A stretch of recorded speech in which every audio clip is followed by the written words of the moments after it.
feeling free on that asphalt lane. 4 wide a ton a day, they ain't holding no chain. Going front to back country, can't wait to get busy. Cars and umbrellas on bunch, paper is down the team. 4 cars side by side in a wild thrill ride, with the roar of the engines leaving all doubts behind. As the wheels spin on, chasing dreams we can't hide. That's car life where legends never die. Welcome back to the 4-wide converted to the 2-wide podcast this week. We have only one other individual, which is Blake. How you doing today? Doing good, man. How about you? I am hanging in there. It's about the best I can give you right now. Right, man. Well, hey, we'll have a good night, just us two. You never know. Kent might make a surprise visit. I know Austin's definitely down out of the count. He is being tortured at the current moment by unpacking boxes. I don't miss that, man. That's when I moved into my house, man. The whole moving boxes and U-Hauls and all that, that ain't for me. Especially moving the furniture. That's probably the worst part. Especially you got like any wood furniture, cabinets and stuff like that you got to take upstairs. Terrible. Well, yeah.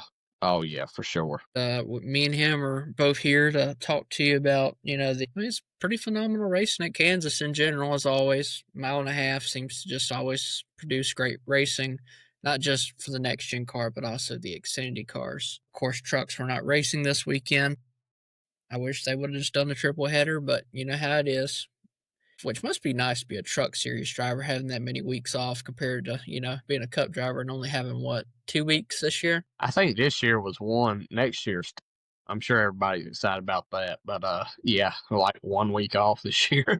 Yeah, incredibly crazy to even think about that. We don't have a lot of news. I've scoured and looked, and there's really not a lot going on. Of course, Tyler Reddick's, I think, is a 4-month-year-old. He's pretty young, rookie, right? He has been hospitalized in the intensive care for heart issues, cardiac issues. So we're definitely praying and thinking about Tyler Reddick and his family this week.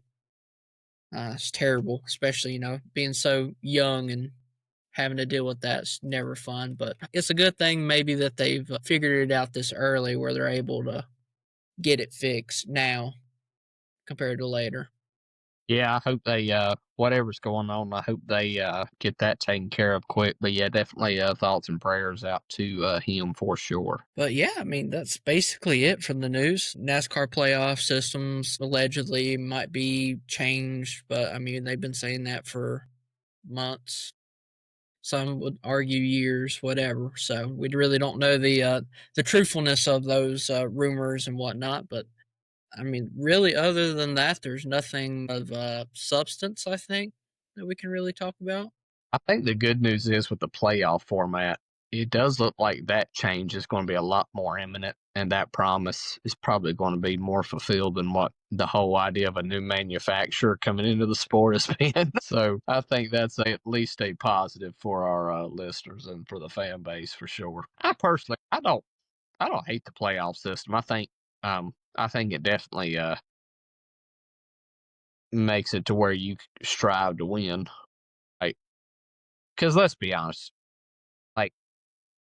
yes, from a more purist standpoint, 36 races, you can determine probably a more deciding champion sometimes. But also in this format, you've had some really, really good champions.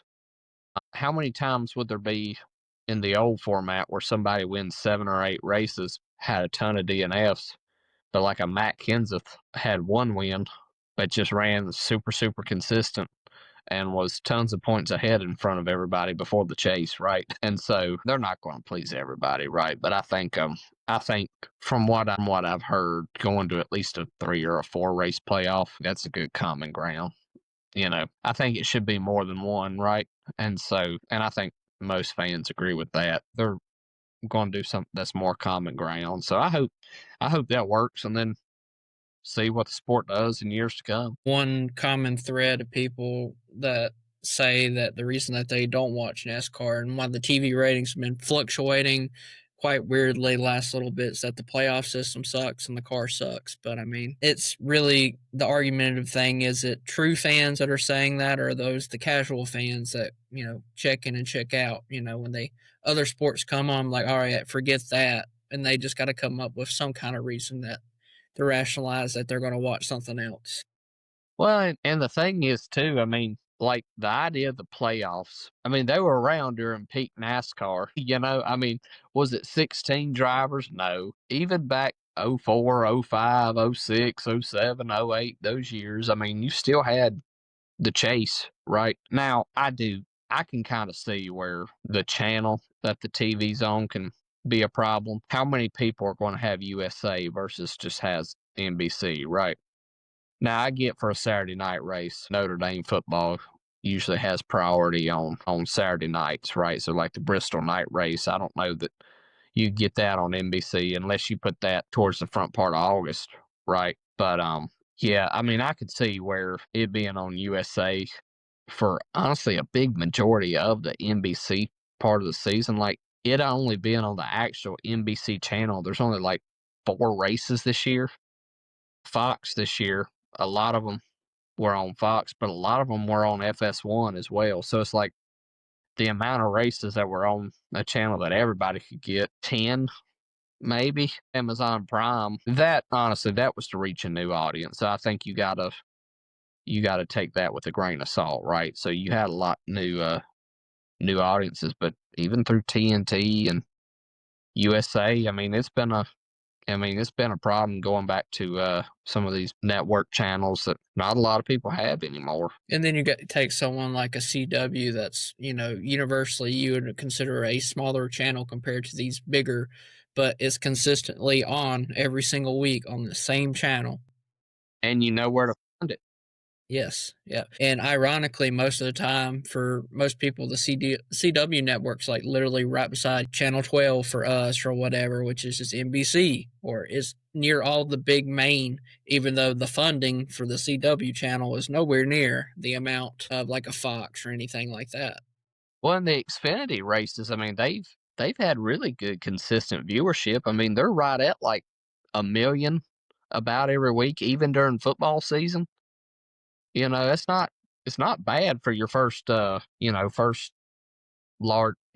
year stint on the CW, and that's been nice. And you know that if you are a race fan, you better turn into CW. And most of the time, the Xfinity races are around the same time too, right? They have such a big audience, and they're trying to cater to everybody. And I understand that because you do have older folks who might not know how to get Amazon Prime. But you also have younger folks who might not have access to a USA or a TNT, right? But definitely has access to streaming, Fox and NBC. I don't know. I mean, if they had a way to where no matter what channel it's on, you could find a way to watch it, it's on Tubi. But do you really want to pay for another subscription with how expensive it is now, right? So I don't know. I hope they can try to be a little bit more consistent. Hardcore fans like you and I have to look at it each week and make sure, okay, is it on USA? Is it on NBC? Instead of just knowing, hey, it's on the CW, or even with the truck series, it's on FS1. Right? It's kind of disappointing on that, but the racing, though, been really good last few weeks. In all series, I mean, yeah, the only series that you could really say it's not like fantastic racing throughout is ARCA, and that's just because the diverse spectrum of cars that are running week in to week out. You're going to have 3 to 4 cars that are just out funding everybody by $50,000-$60,000. And I mean, what do you expect? Yeah, for real. I mean, it's like when you look at like when Brayton got that top 7 at what was it, Duquesne, Greenfield, the difference between just 7th and 1st, I mean, you're talking $100,000. I mean, and that's on dirt, right? And so, yeah, it's wild. But I think their last race is coming up too for ARCA, so it'll be interesting to see how that all plays out. But we'll move on to just talking about Kansas. We had 2 races. You had the Xfinity and the Cup race. Obviously, the Cup race probably has the most storylines, you would say, coming out of that. But we'll touch on the Xfinity, of course, first. A guy that is really good at this racetrack ended up winning. Brandon Jones is usually pretty phenomenal at Kansas. JGR in general, especially in Xfinity, they seem to be very prestigious there. They've been putting some good runs together. And with that win, Brandon Jones is moving on to the next round, which is important for him. When I look at Brandon Jones, I don't think, phenomenal road course racer, right? No. He did fairly well the last road course race that they ran, but he wasn't, like top 5, top 6 the entire day or anything. It was, he's fouled for like 12th, 11th, which when you're not a good road course racer historically, that's where you want to be if you're not like a Sam Mayer or Connor Zilic or somebody like that. But that win negates even the Roval now going into the Roval this week because there's no, sweat. So he can look forward to the next 3 races. It's going to be a hard path still for him because it's going to be a hard path for anybody that's not, Connor Zilic and Allgaier at this point. But that win, it's great for Brandon Jones because it brings a little bit of momentum, especially in the JGR camp and Xfinity Series because they've been struggling. I mean, look, if you win at Darlington, I mean, you're not a bad race car driver, right? Like, you don't luck into that. And now at Kansas, I mean, Kansas, let's be honest, that's not a track you really luck into a win either. You might can get some good strategy or something, but even at Darlington, I mean, you got to have a good car. And especially at Kansas, good car, pretty good strategy, like what we saw with Elliott having 4 tires at the end. It could work out for you. But he's starting to solidify himself a little bit. Those years he was with Junior Motorsports, it just didn't click at all. But it does click when he's at Joe Gibbs. So you almost think it's clicking. And honestly, and remember too, if it weren't for Ty Gibbs a few years ago at that Xfinity race in Martinsville, Brandon Jones would have gone to the Final Four because he would have won Martinsville. So could he pull that off and not get dumped again? You could see a world where Brandon Jones makes it to the Final Four. Now, I don't know how good he is at Phoenix, but if he wins well enough ahead of time, if he were to, they can prep a good car. Yeah, well, 2020 he had 3 wins. So one in 2019, and then in 2020 he had a pretty good. I mean, honestly, it was his career year. He won at Phoenix in March. He won at Kansas in 2020, and I think he won at Darlington in 2020. So he had 3 wins. I think he finished 6th in points that year.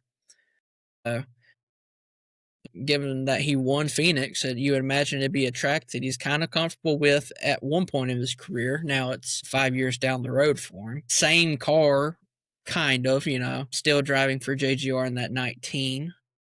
But that's going to be big for him, I think. So I'll be interested to see what he can do overall. He led 54 laps of the race. So you can't say he lucked into it by any means, but I think we would all be doing, discredit for the whole storyline of the race if we didn't mention that, Allgaier, he led the most laps of, I think, 79 laps. Yeah, for sure. They took a call that was gutsy, and, I mean, it just didn't work for him. He stayed out, got the track position, and then they all passed him because in their rationale for that is if a caution came out, they're going to have 4 fresh tires on the box compared to everybody else. I believe was going to be on scuffs, like, qualifying scuffs or whatnot. So yeah, so that he was just a sitting duck there at the end of the day. I think I picked Allgaier in our Pick'em series this week. I'm thinking like, should be an easy win. I might have finished 4th this week with him. That's going to sting. Yeah, but I think Austin picked Allgaier at Bristol. He finished 4th or 3rd with him. When you are that far ahead in points compared to everybody else, you can make risks like that. Allgaier can trip on himself multiple times.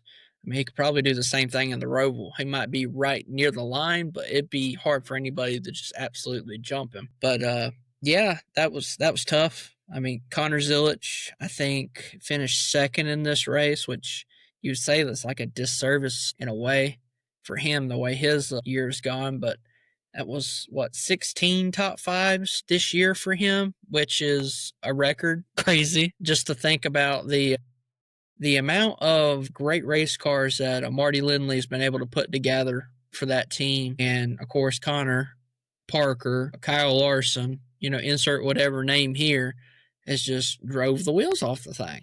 It doesn't matter who they put in the car. It seems like they're going to be set and sail. And that's not a disservice to Kligerman or Larson, obviously. I think both of them are phenomenal talents, but it's tough to come into a new situation and find victory lane, much less a top five. And it's just been incredible to see the run that the 88's been on. You could say it's just as a car standpoint, you take the driver out of it, you could say it's probably a better year than what Kyle Busch had when he topped the Xfinity wins, because the amount of animosity and, trials and tribulations that the team's gone through. Yeah, for real. No, I fully agree with that. Zilic is literally 18 years old, 19 years old, and he's doing this. When Kyle Busch was in the Xfinity Series, he was in his prime. So that's a great comparison. Connor Zilic at 19 is having Kyle Busch-like numbers in his prime in the Xfinity Series.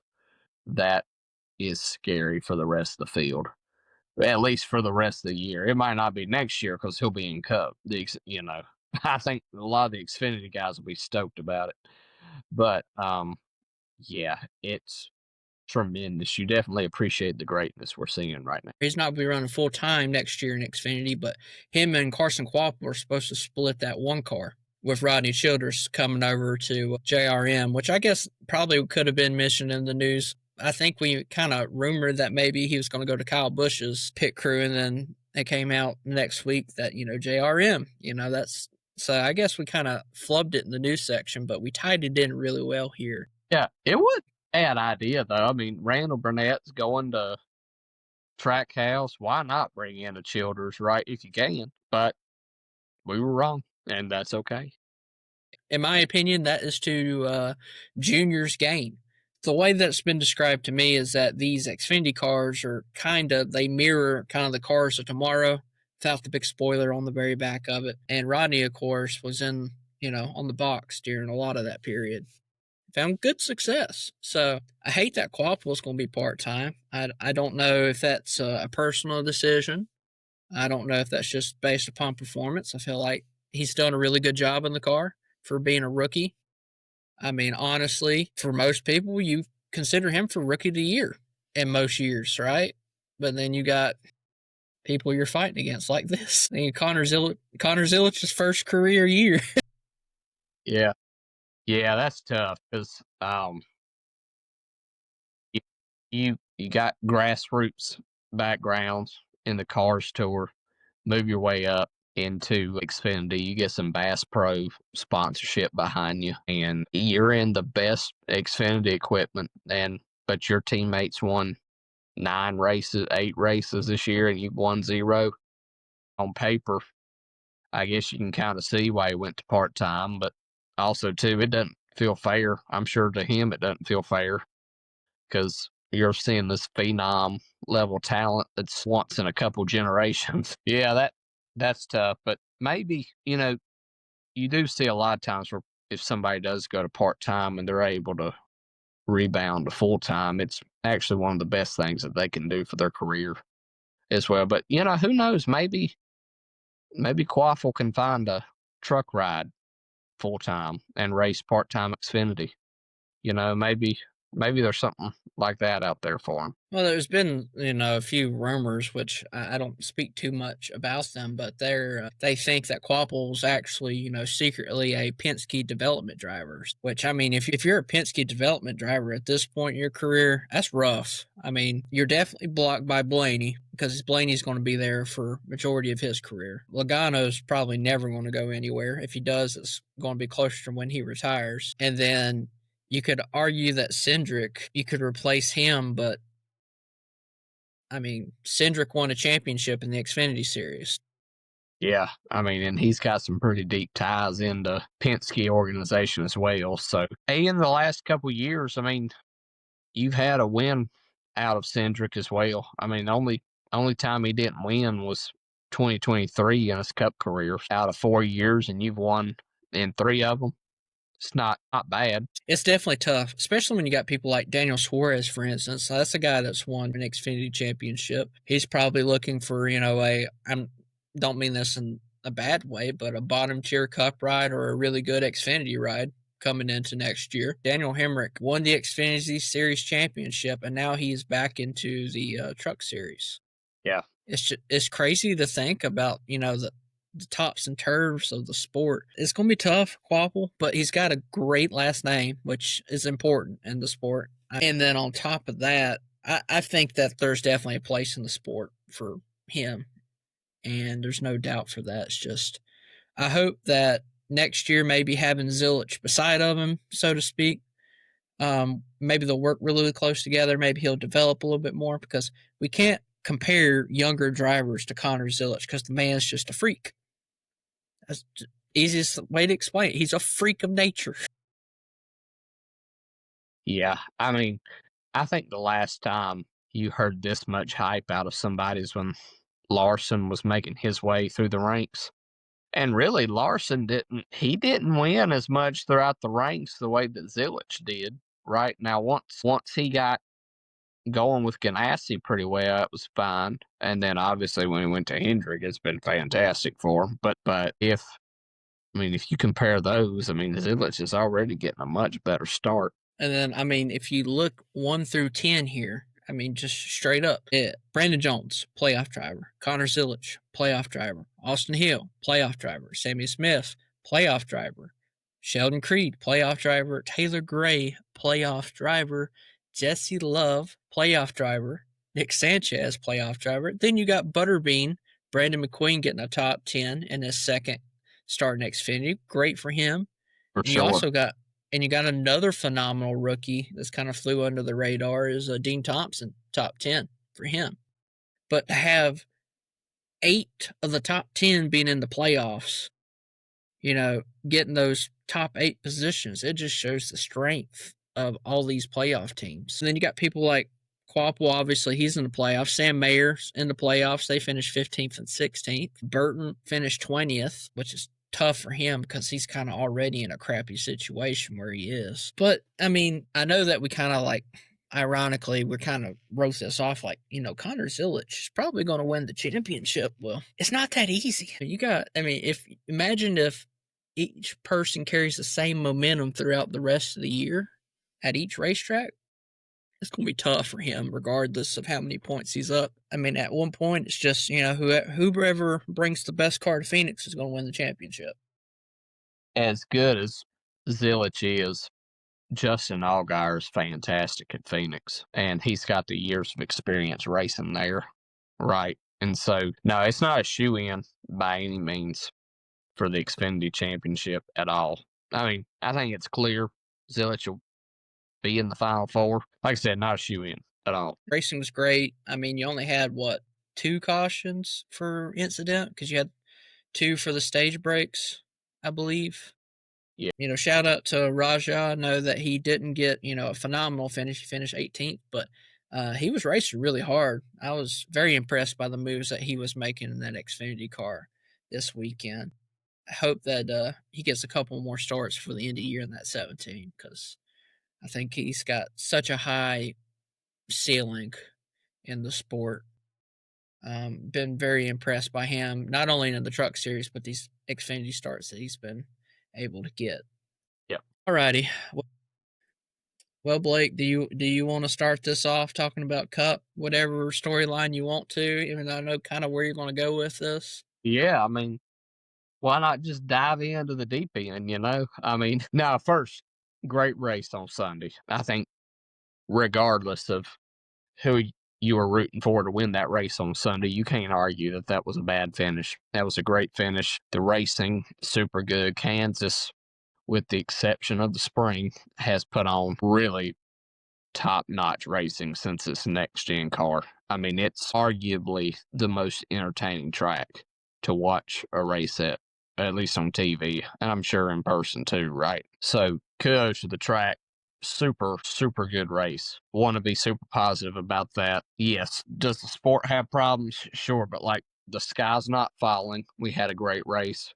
It's most popular driver won. It's a good rebound, what NASCAR needed, right? So, yeah, good race. The storylines that's going on in the finish, right? Because the competitors probably knew going in when you had Denny Hamlin, who obviously, I mean, he's going for his 60th win. Like, that's a legendary number. Like, sure, you don't expect him not to go for the win. And then, but you've got his car that he owns that really needs to advance. And let's be honest, his record on road courses isn't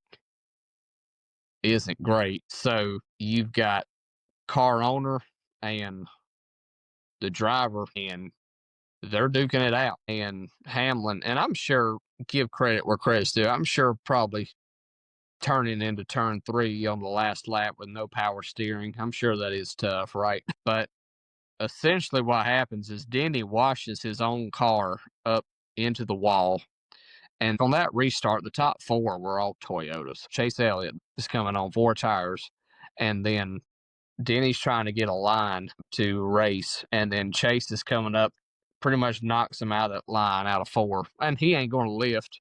And then they race it down onto the apron. And you almost thought for a second, maybe Briscoe's got a shot if they start to beat and bang a little bit there on the top line and maybe a bail. And so you really had if it worked out the way it could have, you could have had a 4-way battle for the finish, right?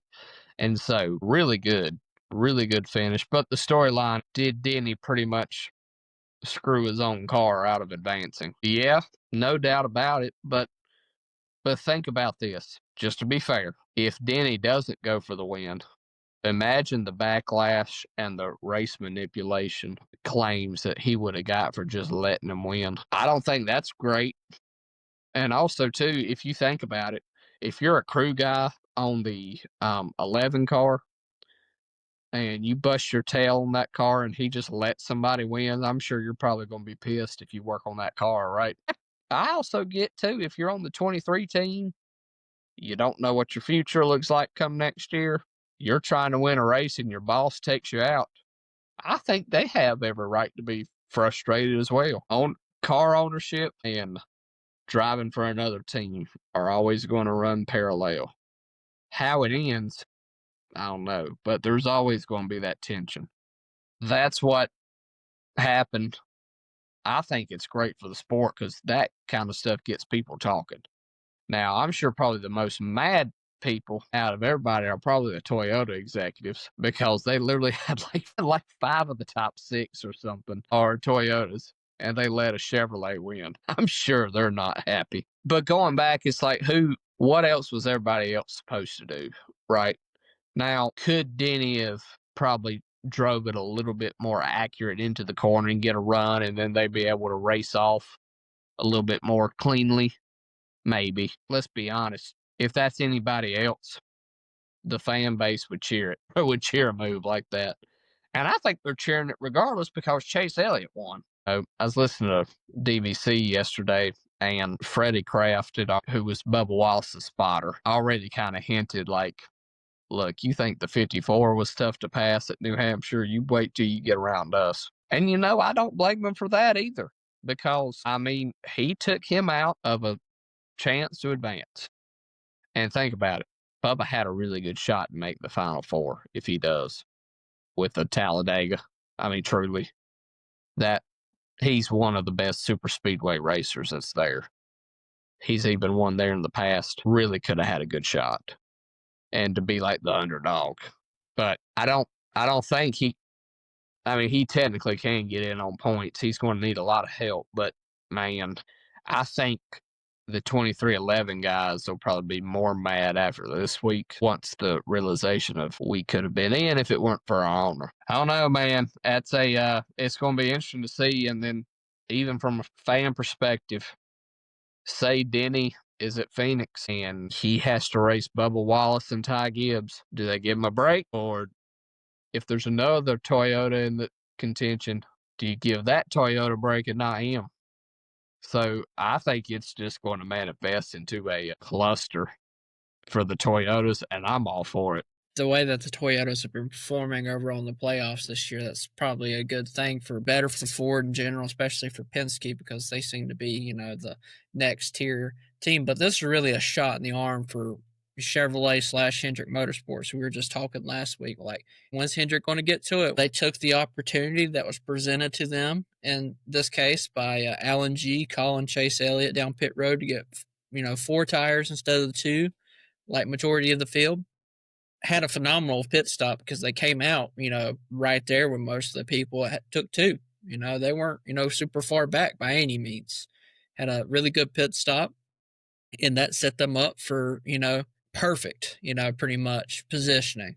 I don't want people to underappreciate what Denny Hamlin did, especially with the power steering going out. Yeah. I know a short track, it's a little bit more harder because you're using the brakes more and really having to steer a lot harder. But if you guys don't really know, when you get in your car and you sit down and you turn your wheel, you're not just turning that wheel. Your car is helping you turn that wheel.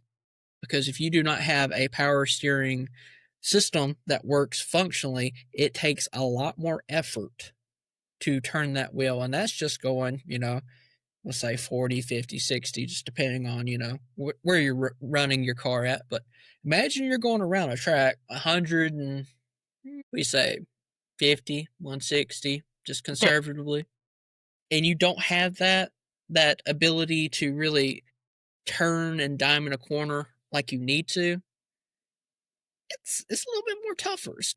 With him coming into that thing with Bubba, I mean, you could say it's on the power steering. You could say it's because Denny, miscalculated with the equipment that he's got. Whatever you want to believe. Because that's, as a fan, that's our perspective on it. Depending on who it is. I mean, if it's someone like, Golden Boy, like Larson, for instance, most people are like, oh, that was a heck of a move. He was trying to do the best. But where if it's Hamlin, some people are not even considering that, not even really thinking about that. I do hate it for Bubba Wallace because, I mean, let's be completely transparent and honest. Last year, Tyler Reddick was far better than Bubba Wallace, and it's flip-flopped so much this year. Yeah. Tyler Reddick's got a good points, situation coming into the playoffs, not necessarily during, the actual rounds due to not much of the stage points and whatnot being able to convert over. But Bubba has just been more phenomenal in my mind. And he has a different attitude. He seems just like a different person in life. I'm not saying Tyler Reddick's kind of turned into a sour person because he's not. I still think Tyler Reddick's a great person, but you can see it more on his face, like the disappointment. Like when Bubba came out of the car last year, you would see the disappointment immediately. He had his personality, and it kind of just came off crude. Yeah. Reddick doesn't really have that crude, but you can definitely tell the disappointment week in to week out. I know this week was definitely a highlight for both of them because Reddick was right up there battling with all the other Toyotas at that last restart. But yeah, it was a phenomenal finish. But one thing that I seen funny online, because people love to run their freaking mouths, is the way that they threw the caution when Hocevar got turned around. They're like, of course they would throw the caution right before they took the white flag with Bubba leading. That way a 2311 car wasn't going to win the race. I'm like, they weren't going to throw the caution because they didn't know about Hocevar's back tire just being completely just demolished. He wasn't going anywhere. He was sitting there spinning on the track. And they were giving him the opportunity to do that. And then the TV cameras come over and look at him. And you don't think the NASCAR people are looking at the TV? They seen him on TV. You're like, oh, we got to hit the button. 100%. We're, the podcast of the fans, but it's kind of hard to just not be critical of fans that have that kind of perspective. Like they're trying to rig the system against a particular team. It's wild to have racing conspiracy theories when there's facts. But when there's not any facts like what you just laid out, that's when it turns stupid, right?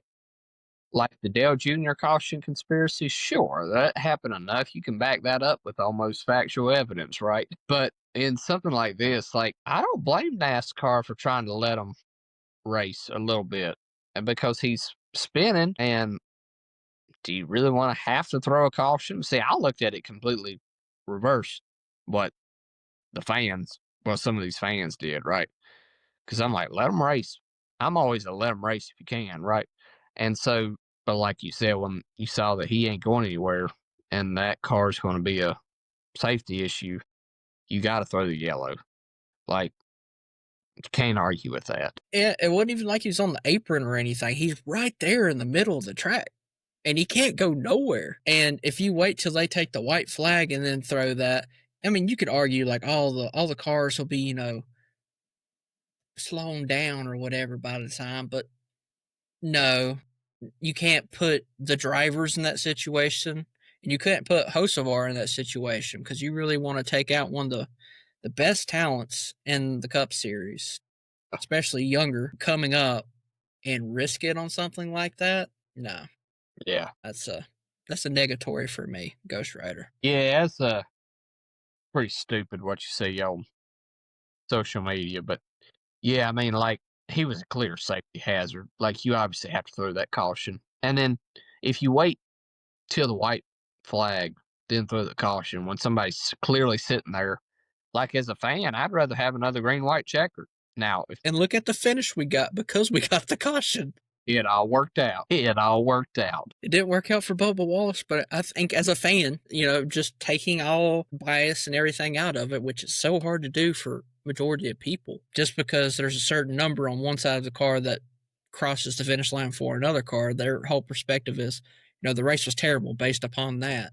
Yeah. Oh, Stupid. Chase Elliott didn't just come out of, the woodwork to steal this race by any means. no. He started 4th, I think, right? That's where he qualified? Good question. Let me check here.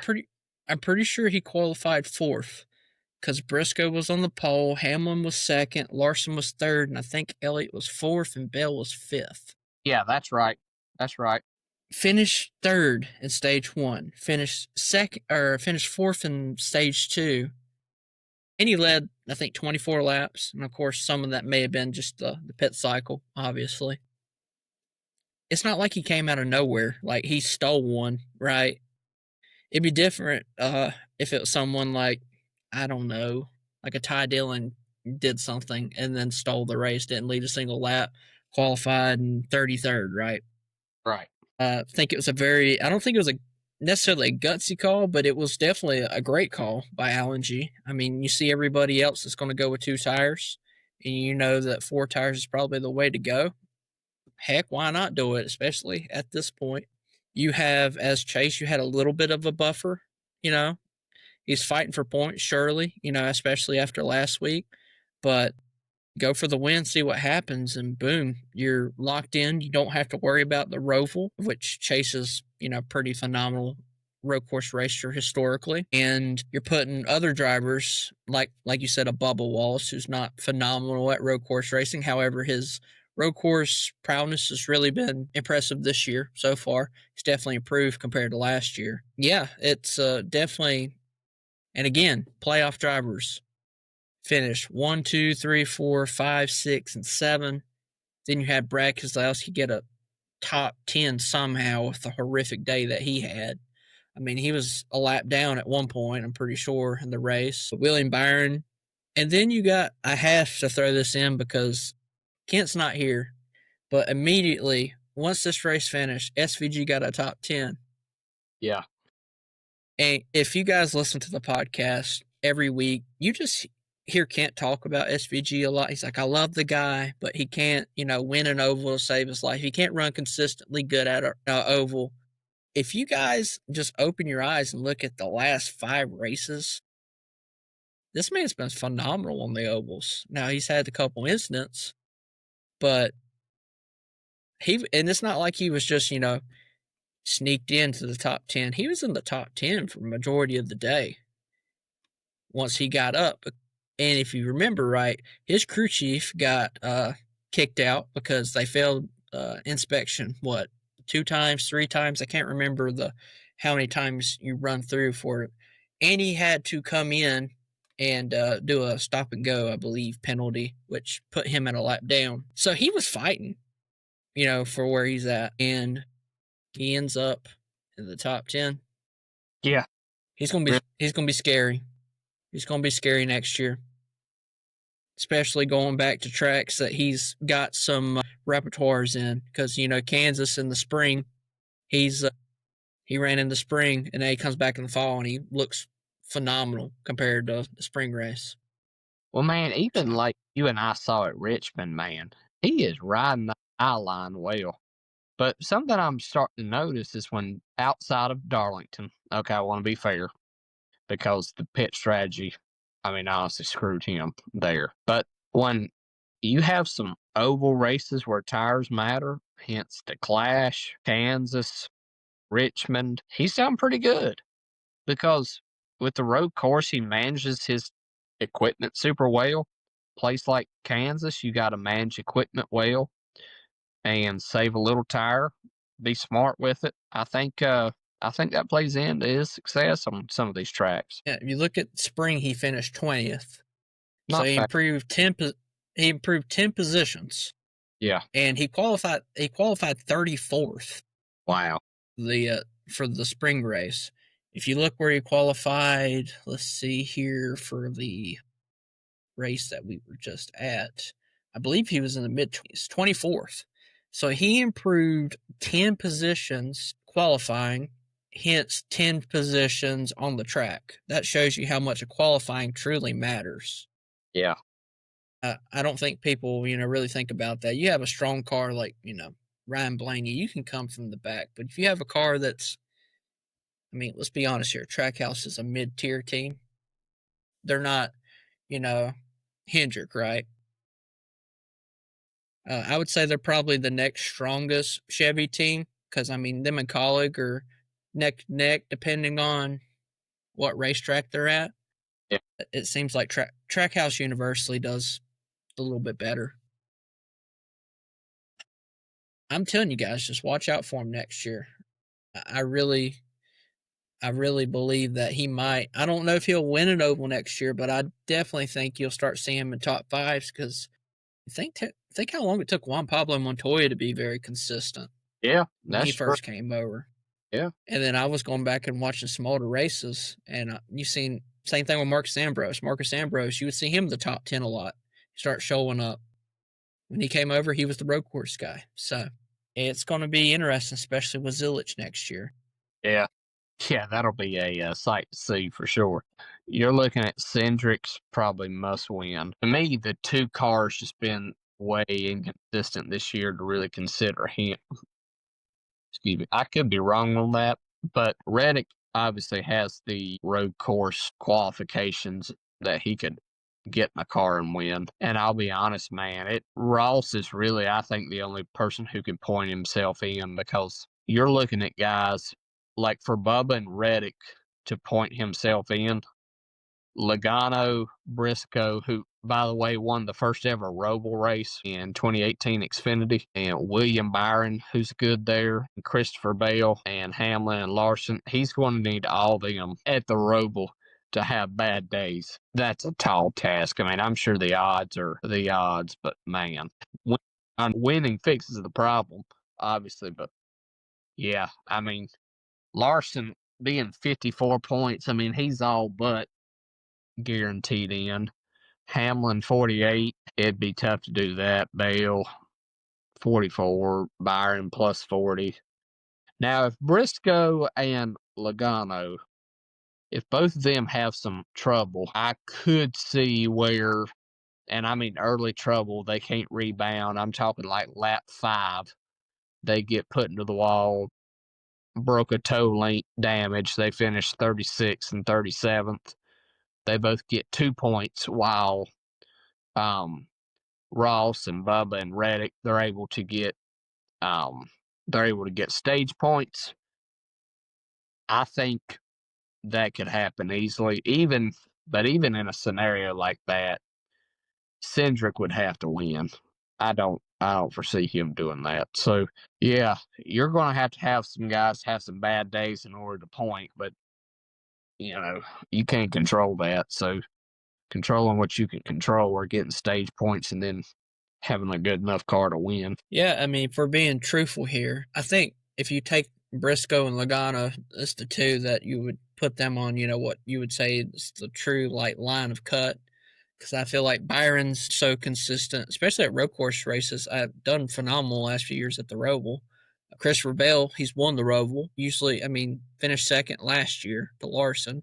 Hamlin's so many points up, I don't think it matters where he ends up finishing as long as he doesn't wreck out of the Roval, which was his plan. I think Logano is probably the guy that you're looking at for probably to possibly lose his spot because Logano is not a fantastic road course racer.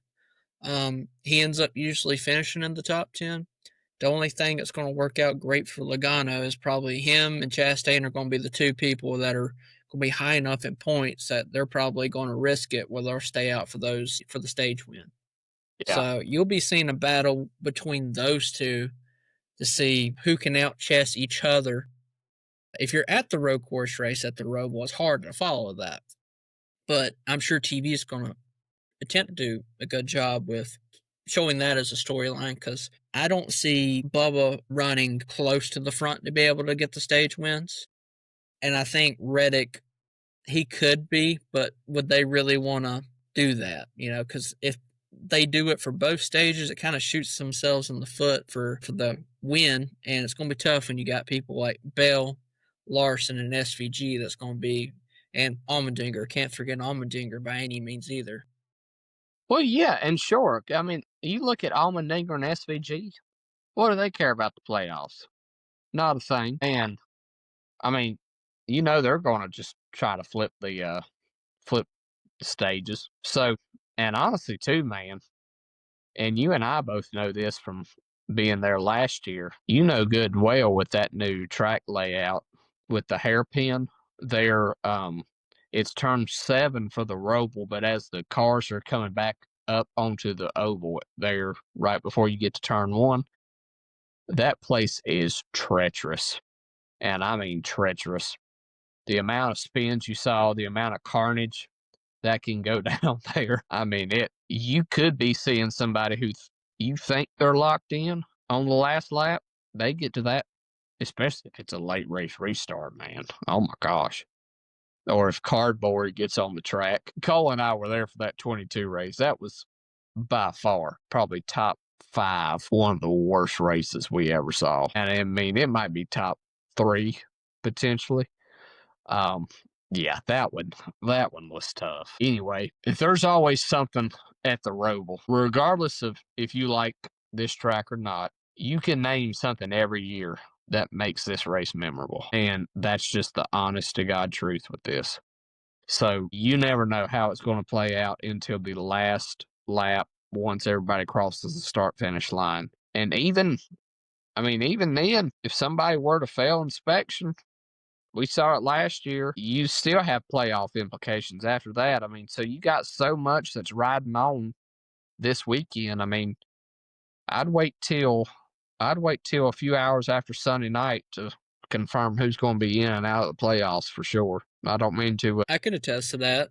Yeah, I was about to say I don't mean to bring up a sore spot as a Bowman fan. I know it's been rumored that Trackhouse has kind of went down into the grass and tried to add weight to the car so they can make weight at the end of the race. It's going to be interesting to see how the weight will work with this race because obviously Bowman had the issue last year where Hendrick said it was on them, whatever. I mean, to me, it's water underneath the bridge. You don't really have to worry about it. But it's definitely going to be interesting. And just one little way to put a book tie at the end of this for us to move into the Roval is, according to the fans, which were the podcast by the fans to the fans, so, to the fans, for the fans, by the man, whatever. This race was the second best race of the year, based upon the Gluck poll results.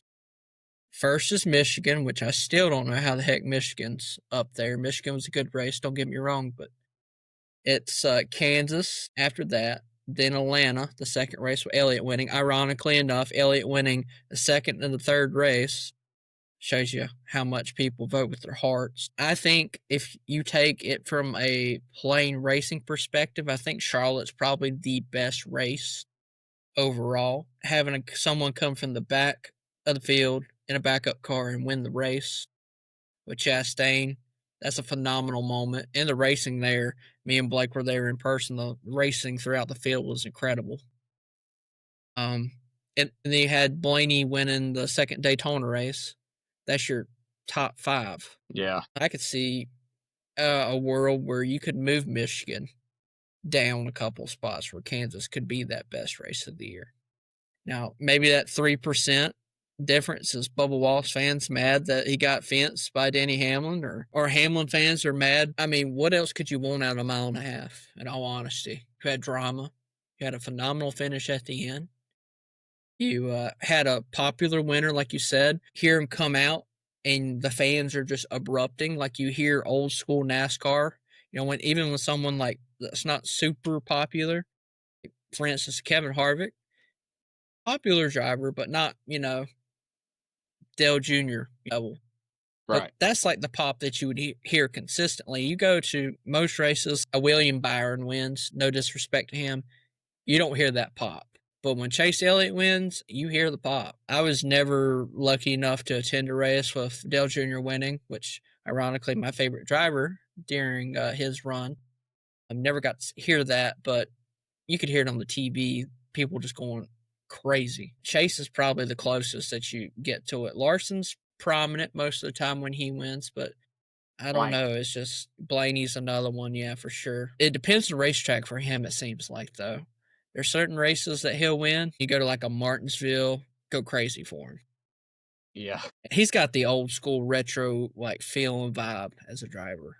Yeah. Just the way that he conducts himself. Yeah. But that's just the little book tie before we move on to the Roval. You didn't know how good of a run he got till they hit that shot, and he's right there beside Briscoe, and you're like, oh man, he's coming. He's going to come out of nowhere.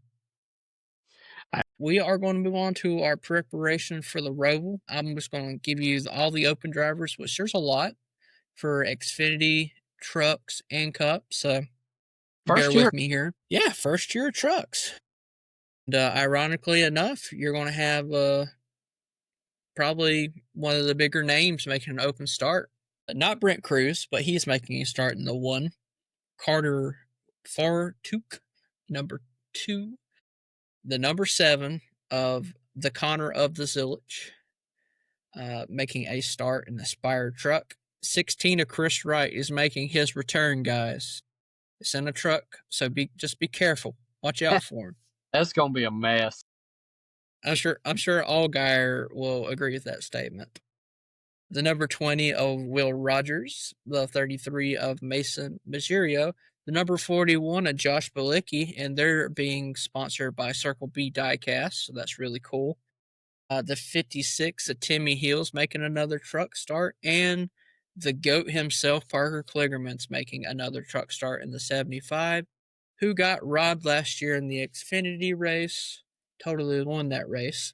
Speaking of Xfinity, the 07 will be piloted by Alex LeBay, number 9 of Connor Mosack, number 11 of Daniel Hemrick, the 14 of Garrett Smithley, 17 of Corey Day, the 19 of Eric Almirola, the 27 of Kaz Gralla, the 32 of Andrew Patterson. The 35 will be piloted by Austin J. Hill. Don't get confused with him and Austin Cromhorn Hill. Number 45 of Josh Williams. Number 50 of Preston Pardis. 53 of Sage Karam. Number 70 of Thomas Unazita. The number 87 Austin Green. The number 91 of Josh Bilicki. And the number 92 Leland Honeyman Jr. That's a lot of people. I would imagine there's 4 cars will miss that race. So, yeah, that's crazy. I mean, that's been a while since a Xfinity start had 4 cars could possibly miss the race. So I guess we should probably get in the at the point of mentioning it being the O'Reilly series, but we'll get to it. We'll have to kick that habit for next year. And the only part-time start in the Cup Series is Josh Bilicki, so I got off scot-free with that one. Josh Bilicki going to be making all 3 starts this weekend. Can we see a Josh Bilicki sweep? Probably not, but hey, crazier things have happened. Alrighty, well, Kent's not here to do Roval history. I know Blake will probably touch upon that, given that he's been to majority of all the Roval races throughout the years. So I'll probably let him take part that. I'll have the track dynamics, and we'll throw it back to Blake for the tires, and then we'll conclude with the fan atmosphere that goes on with the Roval.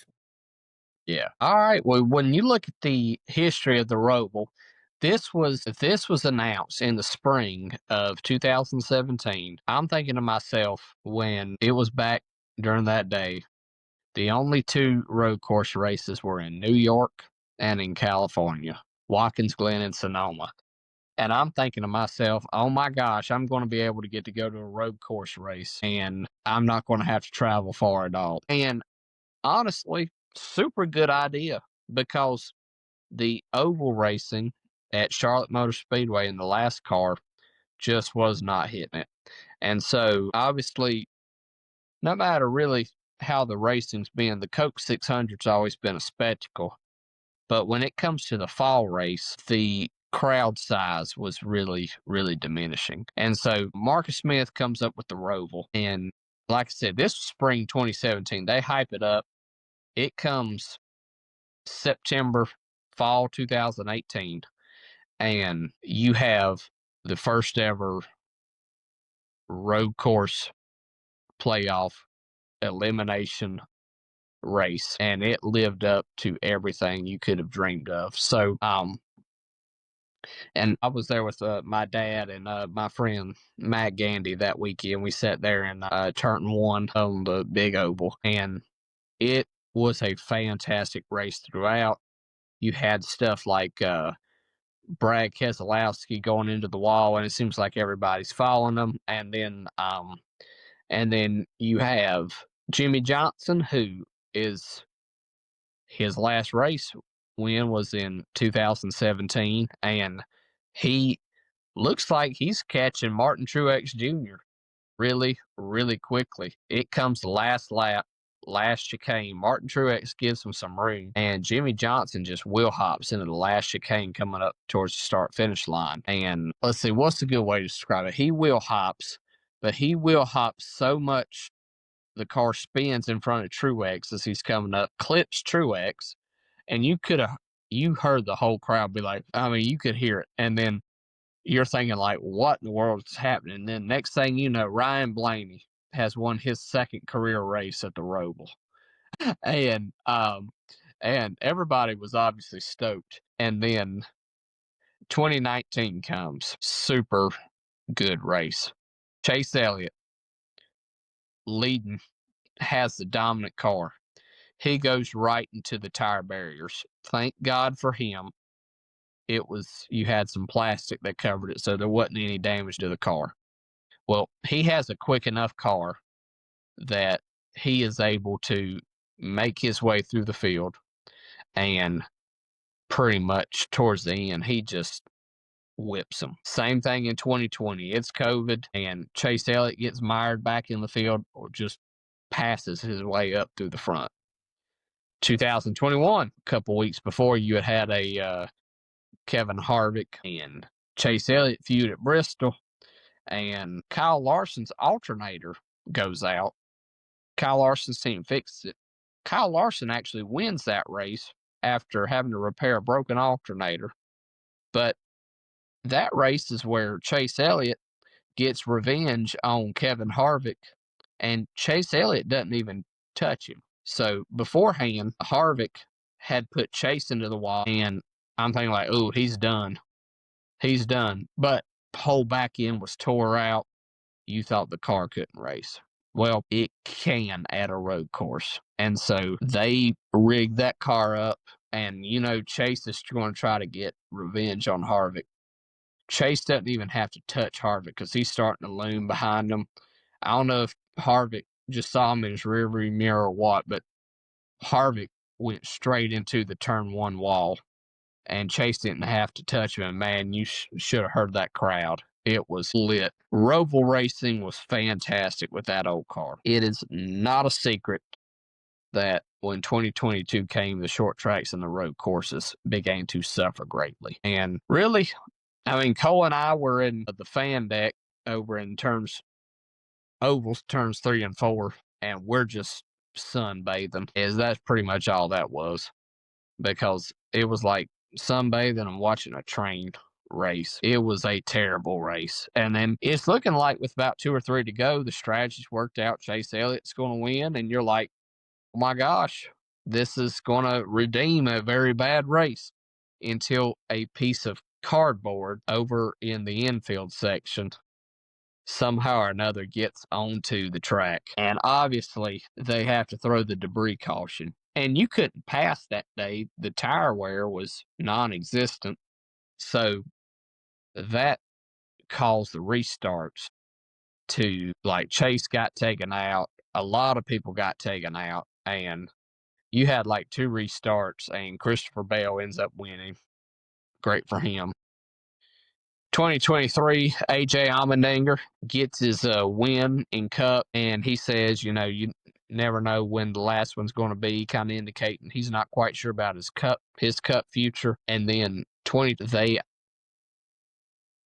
debut this hairpin, and let me tell you, it was a much needed update to that track. Kyle Larson still runs away with it, but Reddick makes his way in, even though he had struggled the whole race. So tons of storyline. So I say all that to say, it doesn't matter what car, there's always been some storylines coming out of this race. And then now I will kick it to Cole for the next section. Blake mentioned that the Roval's gone through just a little bit of a change.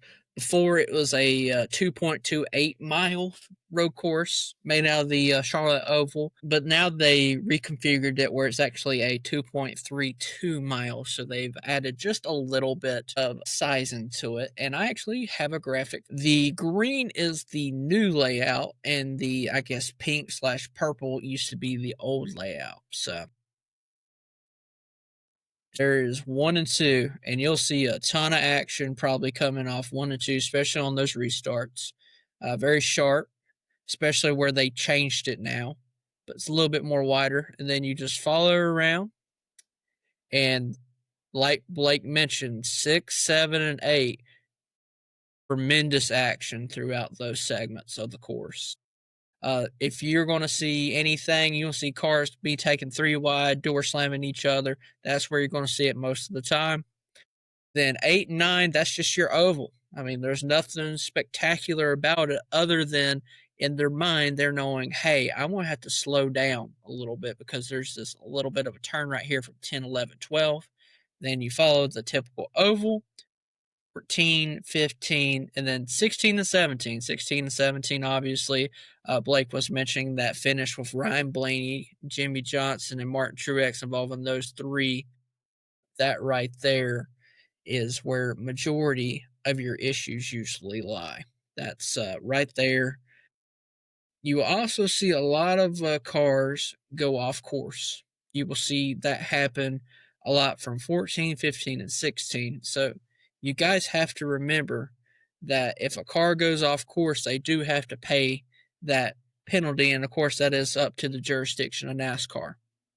Either they were forced off the track or they went off the track to make a move that NASCAR deems as illegal. And they have to pay the piper after that. So that's important to remember, especially from 14 to 17. That's traditionally where you see them mostly go off track. But obviously, I mean, you look at this pink layout from 5, what would be 5, 6, and 7. It was a phenomenal change, like Blake mentioned, with this old layout, because there was not a lot of action because it's not sharp. I mean, it's a loop-de-loop, ultimately. You have a little bit of a turn here, but 6, 7, and 8 is so sharp, especially when you're breaking off 6 to get into 7, and the way that they have it essentially laid out, there's a lot of room for passing right there and a lot of room for door banging, but not enough room where everybody can pass cleanly. So they did a great job with that. And I think that layout, ultimately, it's made the Roval a better race, at least last year, But the only problem that you're going to have is people historically want the oval to be back, and you'll hear complaints about that. And that's probably why you won't see, even if the race is phenomenal, you won't see it rated very highly on the Jack Gluck poll. So take that with a grain of salt. But remember, this is the cutoff for the next round, and there's not many more tracks more diverse than the Roval, especially the way that it's laid out. Because you take someone like an SVG that's been on so many road courses in his career, he struggled a little bit last year. Of course, he wasn't in the equipment that he is now. He was in a college car back then. He's in a track house now. But he led a couple laps, but he struggled. And it's easy to do with the way that this track is laid out. Especially, I mean, if you watched any film last year, it would have been for 2023 when these updates have not been made to the track. So a lot of that would have been void. Now there's an extra year, so you'll see a lot of more drivers probably risk stuff and try a little bit harder on those corners and take a little bit more of a risk, which if they're doing that, it's going to be an incredible race because last year they were taking phenomenal risks coming into that hairpin. But, I mean, if we're being honest with you, the race is only going to be as good as the tire. And the tire that they've been bringing to the road course races throughout the whole entire year, it's been pretty spot on from Coda all the way to Sonoma and Watkins Glen. It's been pretty dang good. So, Blake, what do you got to say about those tires, buddy? Yeah, man. And I think something, too, to remember with the tire. And Cole and I, we both know this because we've been in Charlotte's infield a lot. The elevation change that this track has is so much more than meets the eye on television. Like, it is ridiculous the amount of just abuse that the tires are going to take because of all these elevation changes. But you got to remember, the tire wear for Charlotte Oval was really, really good because the track is super worn out, and it's the same thing with the infield. That stretch going into the hairpin there and turn 7, I think that's freshly paved going back 1 or 2 years. So you'll have some parts that are like that one that are newly paved, but the rest is really wore out. And so I think that's going to be super conducive to passing and tire management, and you might see pretty crazy pit strategy because of it. You'll definitely have some guys who were ready to pit by the time that 5, 4, 3 laps to go in the stage is for sure, because with all the twists and the turns and the elevation changes, it's going to be a lot on your tires. So if Goodyear continues to bring a softer tire like they have, I'm super optimistic about this race. Especially too, another thing that you'll have to remember is if a car gets spun out a good amount of times, you might see a couple flat spotting tires, and then you'll see them start to limp their car all the way around, and then can they make it? Can they not? You'll have a lot of stuff going on this weekend with the tires, I do think. But when you look at the truck series, they will have 3 sets for the race that they can race on, 1 practice, and then 1 qualifying that's transferable to the race. Wet weather tires are also an option for the truck series and Xfinity and Cup, with it being at the road course. Most of the rain here in North Carolina is going out by probably tonight to tomorrow, and so for the rest of the week, it looks fairly all right. It looks like 78's the high on Sunday, so not too not too high of the track temperature this weekend. So going back to the trucks, like I said, 3 for the race, 1 for practice, 1 for qualifying for Xfinity on Saturday. you'll actually have 2 sets they can use to practice on, 1 to qualify that's transferable to the race, and 3 sets that they can use for the race. And then Sunday, you have 7 that you can use for the race, 1 set for qualifying and 1 set for practice. So I think especially you're going to have some guys who are going to have to Hail Mary it when it comes to some strategy. Be aware of how this can play out. I think we're in for a treat this weekend. Yeah, and the crazy thing about the Roval is, honestly, for the way the racing's been the last few years, they usually make up for it with the way that they do fan experience for that race. Obviously, tickets are, I would say, they're not necessarily super cheap by any means, but they're budget friendly for the most part. You go to a racetrack like me and Blake were talking about the Bristol night race, the way those tickets are priced, it's nowhere near that. And thank goodness for that, because not many people can go around spending that much money to go to a race, just one race. But not only that, and this is just a personal experience of mine, they actually brought back Carl Edwards and Ricky Rudd for one of the on-stage appearances last year. And I did a custom of a race that me and Blake both attended that Carl Edwards won. It was the Darlington race that he won back in, what was it, Blake? 2015, 2016? Yeah. So did the custom. I mean, Carl Edwards has been out of the sport for so many years. No one's seen Carl Edwards. No one's talked to Carl Edwards at that point. And then to have him come back for the Roval event, and he took the time to stop before he even went on stage and autographed a few items. And then he told everybody, he said he'd be back. And let me be frank with you guys. If you are a NASCAR fan and a driver tells you that they'll be back, it's usually an 80% chance that they're probably not coming back and a 20% chance that they're coming back. We're just being completely frank with you. And it's not because, they're coming in to lie to you by any means. It's just there's a lot of things that happen on the back end. There's weigh-ins, there's driver interviews, there's all kinds of stuff, media, whatever. Sometimes they don't come back. But Carl Edwards did come back, and he actually signed my custom diecast. Cade actually got his Richmond win back in the when he was in the 19 car. It was black. I think it had Xfinity on the hood. That's a pretty phenomenal diecast in itself. Carl actually said about my custom, he said I did a really nice job on it, which meant a lot to me because it's the first time I ever tried to do something of that regard. It's very difficult. If you guys have never tried it, I wouldn't tell you to not do it, but make sure that you take your time, because it's a long process, a very frustrating process at that. But on top of everything, the Roval brings people back like that. They have a lot of driver appearances, a lot of fan events at local venues like your Discount Tires, your Bass Pro Shops, stuff like that. I know Kevin Harvick's making a appearance sometime this weekend, but you can find all those on like Jetski. You can find those on the internet. It's not that hard to search up.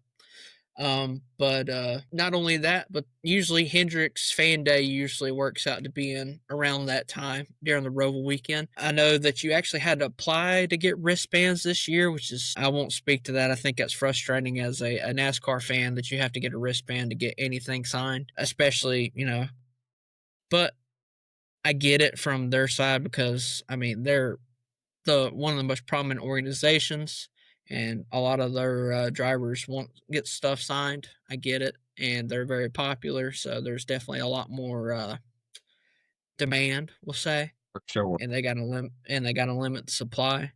But then, if you're a team like an RFK, for instance, their fan day's already gone. But when you look at stuff that they do around the racetrack, activation and whatnot, they're very nice. Colleague, Hayek, Iyer, those are phenomenal. You don't have to worry about wristbands at all from them. Most of the time, you're good to go.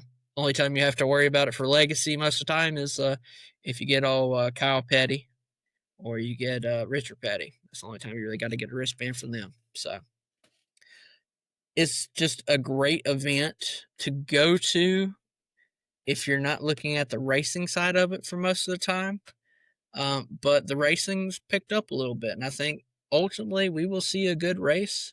And it will be interesting because there is a possibility that there might be some moisture in the area.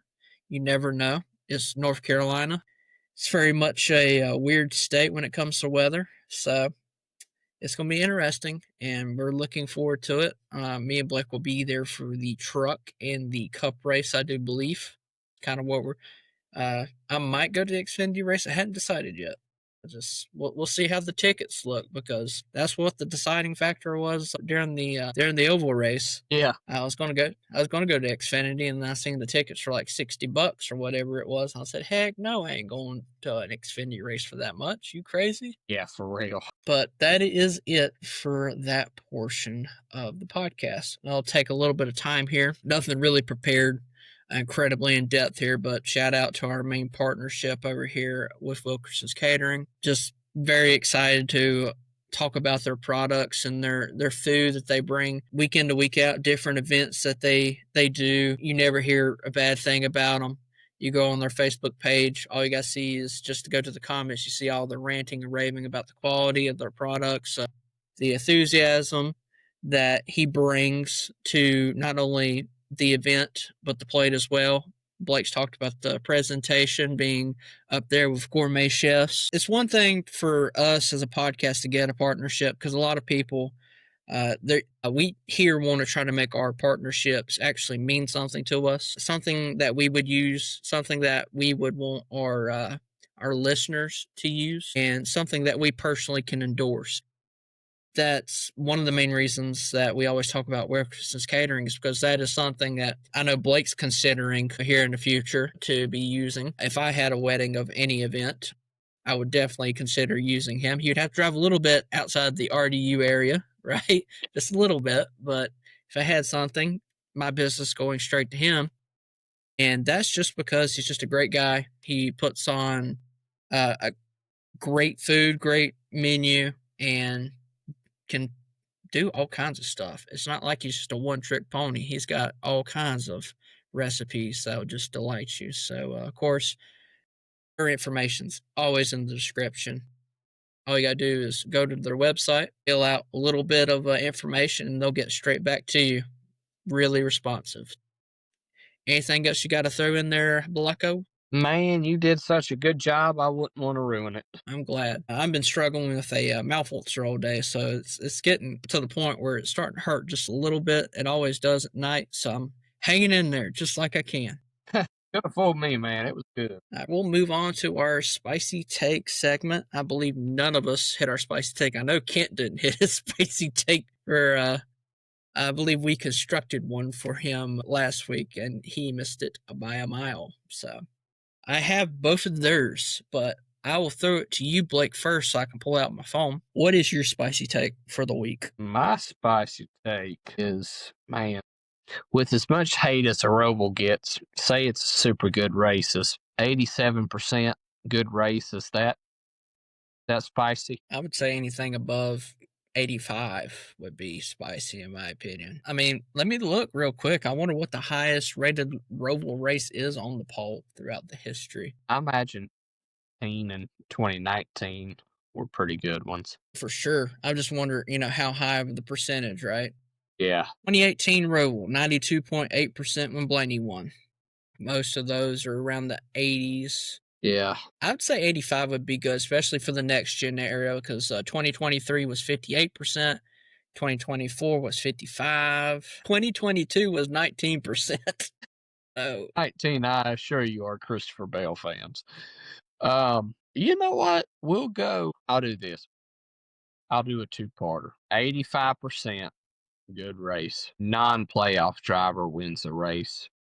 We'll go a three-parter. And someone from below the cut line makes it above on points. You never believe this, but Kent actually didn't send me one, even though I told him to. So I guess I believe we'll have to make him a one again this week. Let's put our hats on, so to speak. Well, we'll just do the opposite. We'll say the Roval gets let's go. Say it does worse than the Christopher Bell 19%. Yeah, let's go 16%. My goodness. Austin has one. Austin Cindric throws a Hail Mary, wins, and knocks Joey Logano out of the playoffs. Man, that's got to be tough that coming from a Logano fan, but I respect it. Maybe he's just being realistic, you know? Be true.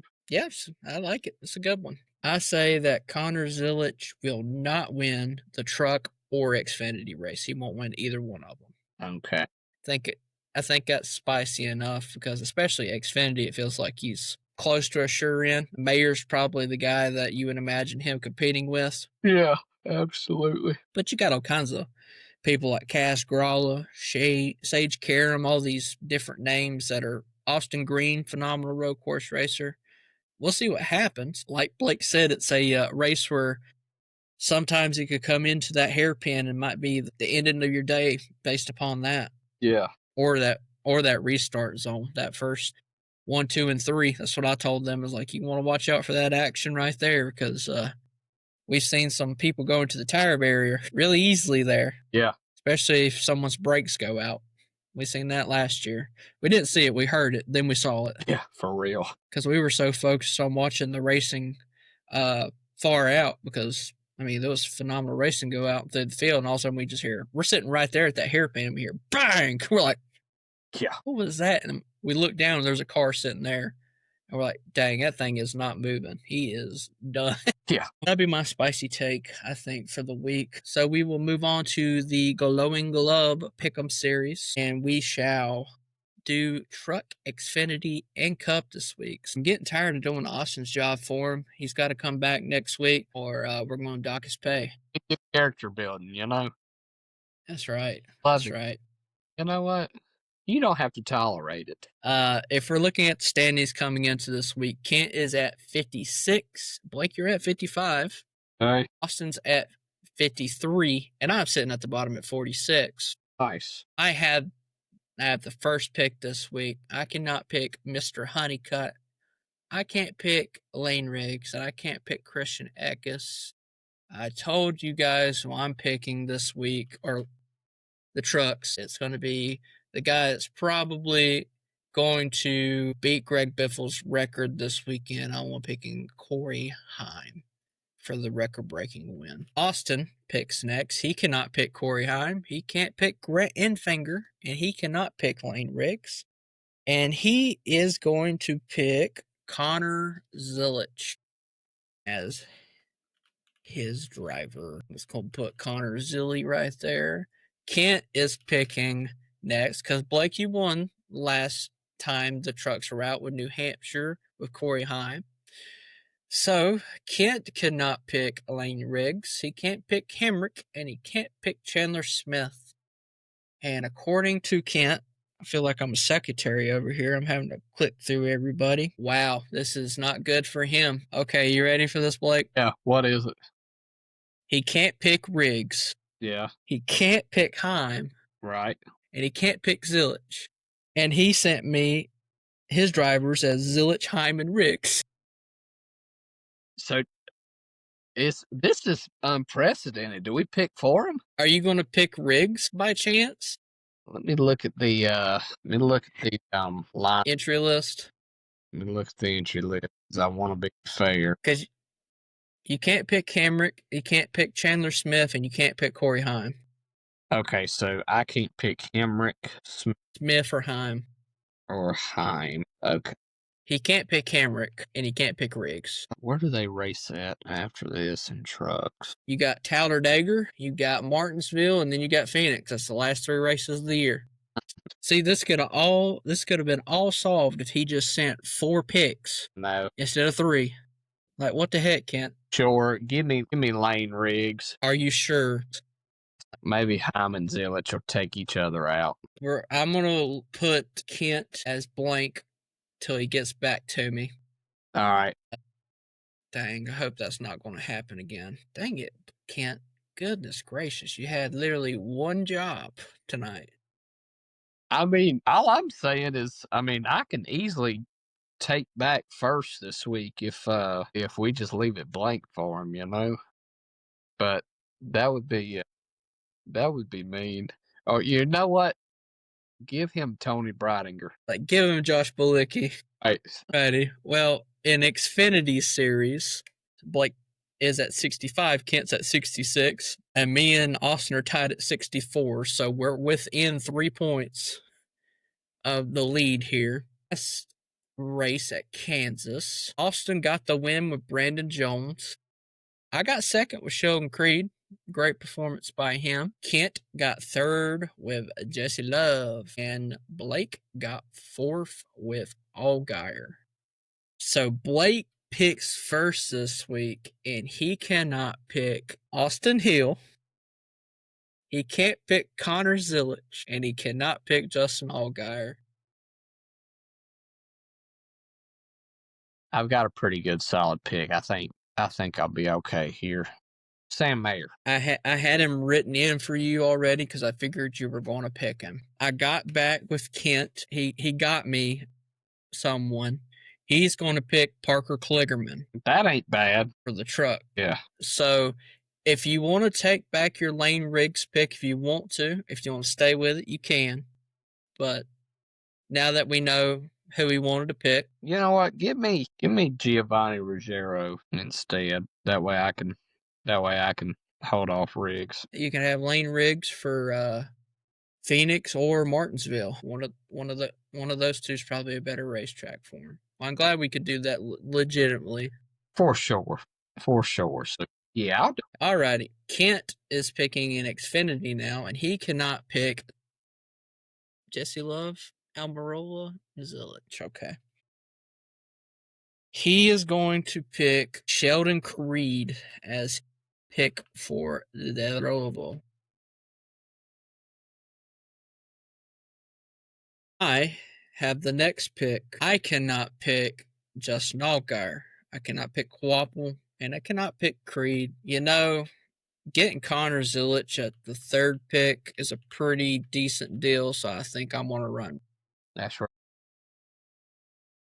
So when he finishes fourth, I won't feel terrible about it out of all those. And then let's see who have Austin got here. Austin cannot pick Sammy Smith, Allgaier, or Brandon Jones, and he will be picking Austin Hill for RCR, since we have Austin J. Hill also running this week. Don't want him to get confused with that.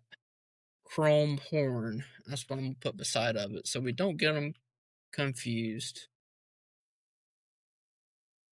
Alrighty. And everybody's championship picks still in contention. However, Austin Hill and Jesse Love are in the danger zone, where Zilich and Allgaier are looking pretty good right about now. Alrighty, Cup to finalize it all. Kent got the win this week with Denny Hamlin sweeping both stages, bringing himself closer to second with Blake. Austin is at 91. Kent's at 83, and I'm sitting at 82. Starting to become a lot better race than what anybody could have predicted a couple weeks ago, and it's due to just some circumstantial finishes for Austin and some good grabs for you two guys. Yeah. Austin will have the first pick this week. He cannot pick Larson, Blaney, or Jones. He picked Eric Jones with his pick for Kansas, which was not a great pick for him. We took it, though. And Austin's considering Christopher Bell this week as his top contender for the Roval. That's a pretty good pick, given who he cannot pick. I mean, Briscoe you can consider being someone that might be good to pick. I pick next. I cannot pick Denny Hamlin. I can't pick Josh Berry. And I can't pick Kyle Larson, as I picked him this week. And he got me third this week, which I'll take at this point. You know, it's kind of tough here because you can go either way with this. I'm probably going to lean SVG just based upon I'm not going to pick him for the next,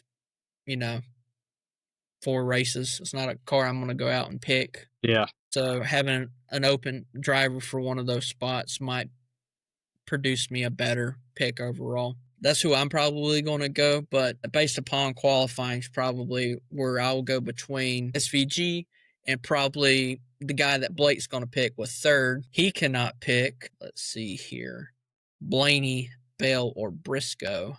So, Blake, who are you considering? You know what? I'm going to. Larson hadn't been a good pick for me as of late, so I'm going to think about Chase Elliott. Okay. That's a good one. That's not who I thought you were going to lean towards, but that's a good one. Has 2 wins here at the Roval. Could have had more. Going back to back, that'd be great for Hendrick. Obviously, would screw up someone else's chances for the win in your end, right? Yeah. And it'll make it a really good point stay. But Kent's probably looking at the other guy that I was talking about, if I remember right, based upon the people that he wrote down.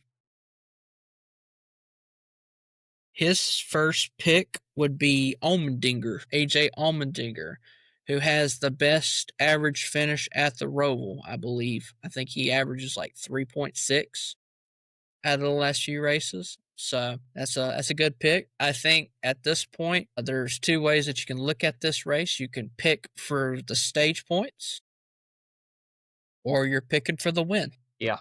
You're not going to get both, unless it's a rare instance where SVG is able to pit and then come back on, the track and be ahead of everybody still, like he did Larson. I think it was at Watkins Glen, right, when he did that. But Somewhere like. yeah, I think it was Sonoma or Watkins Glen. But it's hard to remember when he is on a different level than everybody else. Yeah, I think Allmendinger is a good pick, but obviously it's looking like all 4 cars that we're talking about here are probably going to be contending for the win. They're not going to be trying to get the stage points unless something circumstantial happens to them. So it'll be interesting to watch, and it's anybody's ball game because everybody's got their championship picks still in. Blake, as always, Tyler Reddick's probably looking the worst out of the 3 at the current moment. Austin's at Christopher Bell. I'm at Ryan Blaney. He can't set Kyle Larson. Everybody's within 10 points of Austin at this current moment. So if the race ended and you had a good race, have a 3 or 4 point day, and you had your 10 points for your championship driver, you could possibly win. But still a couple of weeks, so it's going to be a hard grind. Yeah. For everybody, which makes it so much more interesting. So I'm looking forward to everything, and that is everything for the Roval. Any additional comments, considerations, anything you want to say, Blake?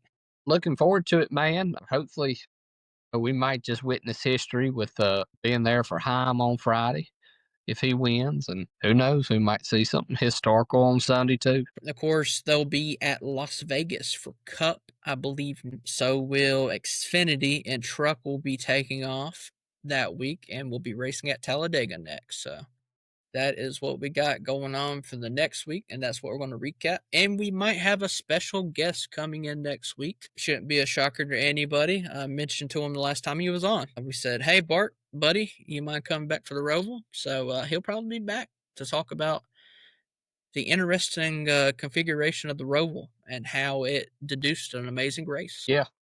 Alrighty, y'all. Well, y'all stay green, y'all stay clean, and we will see you guys next week. Adios.